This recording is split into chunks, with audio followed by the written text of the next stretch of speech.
Je me suis programmé 18 minutes, mais j'ai un peu du bruit autour de moi. Je referai peut-être cette vidéo, c'est pour traiter un sujet que j'ai déjà traité de manière un peu, je dirais intellectuelle, c'est un mot présomptueux, mais disons abstrait, ramolli, un peu amaché, qui prend un sens plus aigu dans la vidéo, le message que j'ai essayé de faire parvenir à Jacques Le Fou. Bon, il a beaucoup d'abonnés, moi j'en ai pas, je travaille un peu pour faire des archives, hein, je constitue plus un dossier qu'autre chose. Il se trouve qu'il y a quand même quelques personnes qui m'écoutent ou qui me lisent, mais je ne dépasse pas les 1000 abonnés, ni sur Twitter, ni sur TikTok. Donc bon, cette vidéo n'échappera pas à la règle, tout simplement parce que je ne peux pas faire autrement, elle ne fera pas énormément de vues.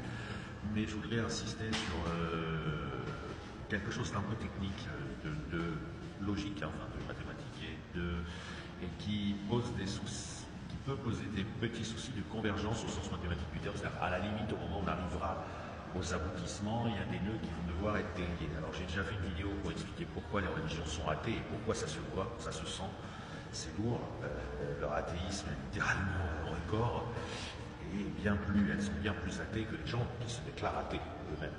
Les gens qui disent Dieu n'existe pas et tout ça, ceux-là sont beaucoup moins athées que les organisations religieuses qui, elles, ne se contentent pas de déclarer que Dieu n'existe pas, mais font vivre cette inexistence de Dieu, en montrant à quel point elles méprisent, en lui attribuant des propos stupides et pas du tout au niveau, et en se servant de lui comme de la marque Dieu pour leur business, pour assouvir les foules, etc.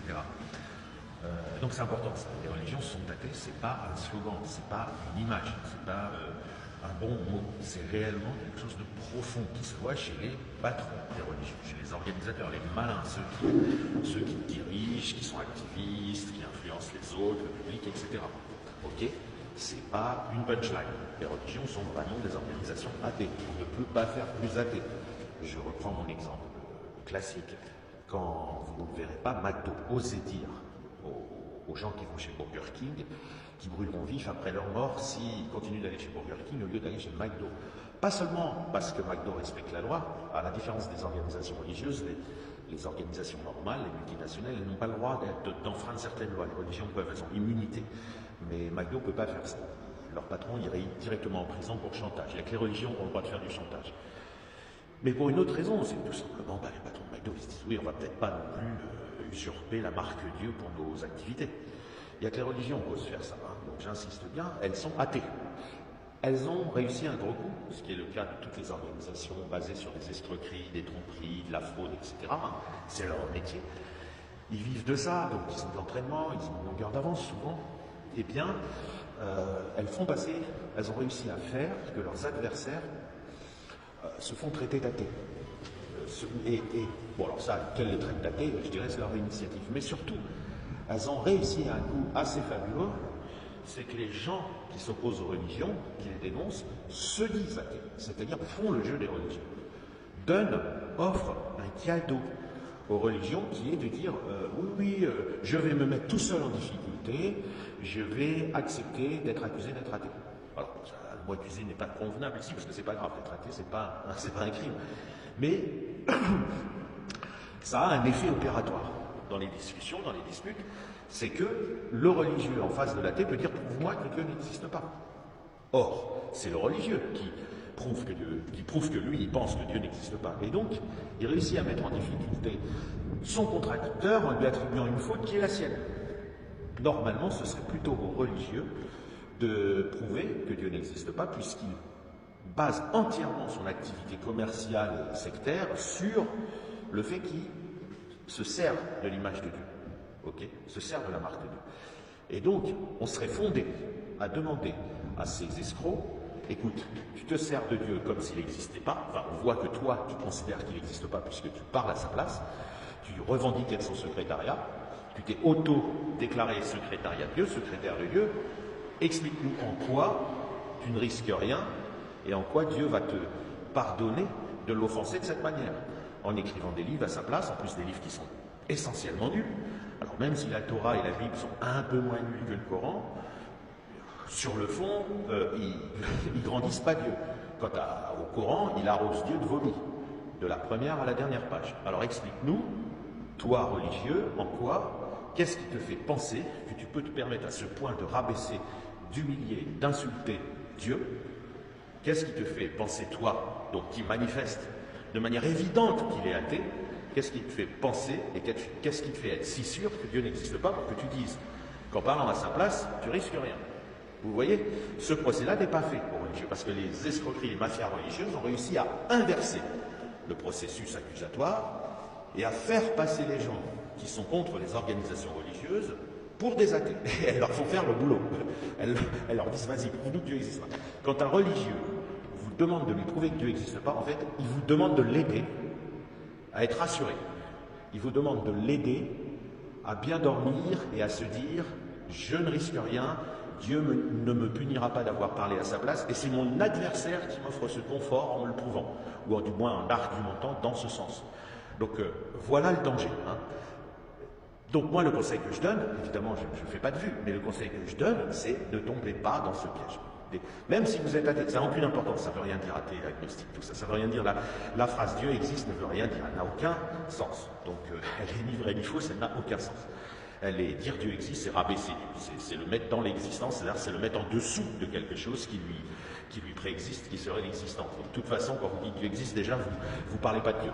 Okay, de même, quand vous dites Dieu n'existe pas, c'est-à-dire que vous placez Dieu en dessous, vous le placez dans la case inexistence, c'est-à-dire que vous le placez en dessous d'un concept qui serait préexistant, qui serait ne pas exister. Donc de toute façon, ça n'a pas de sens. Cette phrase n'a aucun sens. Par ailleurs, il y a eu des travaux un peu complexes, et je ne vais pas les exposer sur TikTok, qui démontrent même mathématiquement que si on veut absolument leur donner un sens de quelque manière qu'on s'y prenne, ces deux phrases, et la phrase et sa négation sont parfaitement équivalentes. Donc quand vous affirmez Dieu existe, vous affirmez qu'il n'existe pas, et quand vous affirmez qu'il n'existe pas, vous affirmez qu'il existe.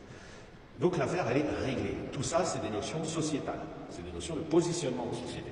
Maintenant, je conseille même à ceux qui se disent agnostiques, athées, déistes, tout ce que vous voulez, je leur conseille de se présenter à leurs adversaires religieux comme des déistes qui affrontent des athées, ok? Et non pas comme des agnostiques ou des athées qui affronteraient des gens qui croiraient en Dieu. Vous faites un cadeau gigantesque, mais surtout illégitime, à des personnes qui ne le méritent pas. On ne mérite pas le respect quand on parle à la place de Dieu. Voilà. Je n'ai pas dit qu'on mérite l'irrespect, je n'ai pas dit qu'on mérite d'être agressé, d'être embêté, je ne dis pas ça. Je dis que quand vous avez quelqu'un qui parle à la place de Dieu, si vous voulez, Dieu il est tellement haut que parler à sa place, c'est déjà se prétendre Dieu soi-même. Okay, et c'est ce que font les religieux. Les religieux font ce que l'islam appelle de l'association. C'est-à-dire, même en se mettant à 1/10 de Dieu, même en faisant une petite parcelle d'association à Dieu, Dieu est tellement haut qu'une petite parcelle multipliée par la taille de Dieu, vous vous prenez pour Dieu. Voilà. Quand vous parlez à la place de Dieu, quand vous êtes religieux, quand vous prétendez diffuser le message de Dieu, vous vous prenez pour Dieu. Okay.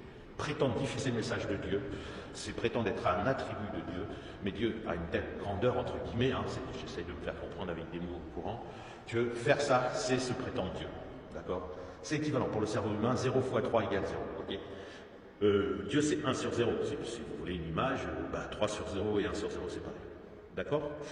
Voilà. Et donc, dans ce contexte, le militantisme qui dénonce les arnaques religieuses, et en particulier le militantisme, puisque les autres religions ont disparu, c'est des pièces de musée, voilà, c'est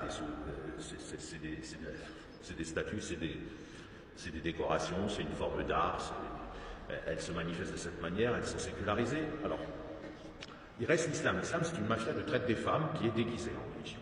Donc, il nécessite de le combattre, parce que l'islam, c'est un mouvement finalement guerrier, c'est une mafia tout simplement qui essaie de préserver sa couverture de traite des femmes en faisant regarder les gens ailleurs.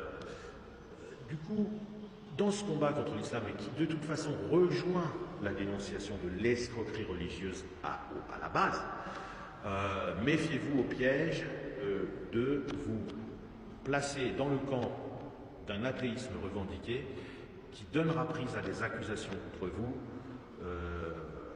qui vous fait perdre des points, tout simplement. Okay, voilà. Et je pense à Jacques Le Fou, parce que je crois, il me semble que je l'ai entendu se revendiquer athée. Et alors bon, il est très efficace parce qu'il a attiré, grâce à son travail acharné, il fait monter, et j'espère durablement, la transmission de l'information des monstruosités islamiques, en particulier de la pédocriminalité. Mais ça peut vite trouver ses limites si des gens profitent du fait qu'ils militent ardemment pour l'athéisme, pour le placer dans le piège que les religions, qui ont quand même des heures de vol en termes d'escroquerie et d'arnaque, je veux dire, Jacques Le Fou tout seul ne va pas renverser les religions d'un coup, et donc elles activeront leurs armes nucléaires, qui sont l'inversion accusatoire, et donc effectivement de très vite amener les gens qui se déclarent athées, comme ça vite fait, hein. La plupart des gens disent qu'ils sont athées pour s'opposer aux arnaques religieuses, et elles arrivent à faire qu'ils s'auto-accusent de dire Dieu n'existe pas. Voilà. Eux le disent bien volontiers, mais on sait pourquoi ils le disent. Ils le disent parce qu'ils s'opposent aux religions. Ils s'en branlent de Dieu, tout le monde s'en branle de Dieu, puisque, si vous voulez, à partir du moment où vous n'en parlez pas, et à partir du moment où vous ne dites pas, vous ne parlez pas à sa place, vous êtes d'une certaine manière un athée opératoire, même si vous n'êtes pas athée. Et si vous êtes un athée pur, ce qui va compter, c'est que vous êtes un athée opératoire. Le reste, voilà, ça ne permet pas de voler dans les airs, d'être athée pur. Voilà, opératoirement parlant, les lois de la nature s'imposent à vous, vous déplacez le curseur en disant que c'est la nature que vous appelez Dieu et vous cessez d'être athée juste par changement de sémantique. Donc c'est pas très important. Par contre, au niveau de la dispute, au niveau du terrain gagné, attention à ce piège. Attention à ce piège. Rappelez-vous toujours la sincérité. Ce qui amène une personne à se positionner sincèrement comme athée, c'est avant tout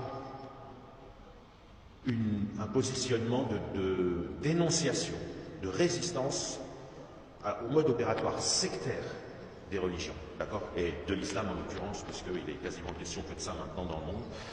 L'islam extermine 14 millions de fillettes chaque année. En une génération, l'islam, il extermine quasiment 1/5 des fillettes du monde. C'est le pire crime contre l'humanité qui ait jamais existé. Il en estropie 230 millions en les amputant. Et je ne parle même pas des femmes qui ont la chance d'échapper à ça et qui sont torturées et esclavagisées autrement. Donc on est face à une grosse machine. Ce n'est pas que des gens qui discutent. Quand ils n'ont pas d'argument, ils vous égorgent, s'ils peuvent vous retrouver. Et donc voilà, attention aux impasses qui consisteraient à toujours revenir au débat théologique. À un moment donné, vous avez vraiment un combat pour lutter contre la souffrance, la torture et les monstres. Et quand vous êtes à ce niveau, parce que c'est pas trop le cas de Jacques Le Fou, puisqu'il a des dialogues sur Internet, hein, mais quand vous allez approcher les niveaux critiques, là, les balles sortent. D'une part, l'action violente, la guerre, mais surtout les coups en dessous de la ceinture. Et ce jour-là, quand vous allez vous dire, si vous dites je suis athée, on vous dira ok, telle religion. Je ne sais pas ce que c'est que ce bug, mais à chaque fois, il arrête 10 minutes avant. Donc, je vous rappelle encore une fois, ne vous laissez pas enfermer. Ce sont les religions qui sont athées. Ce sont les religions. C'est pas vous. Donc, ne vous laissez pas enfermer dans ce piège. Je le répète une dernière fois, Johannes. Ce sont les religions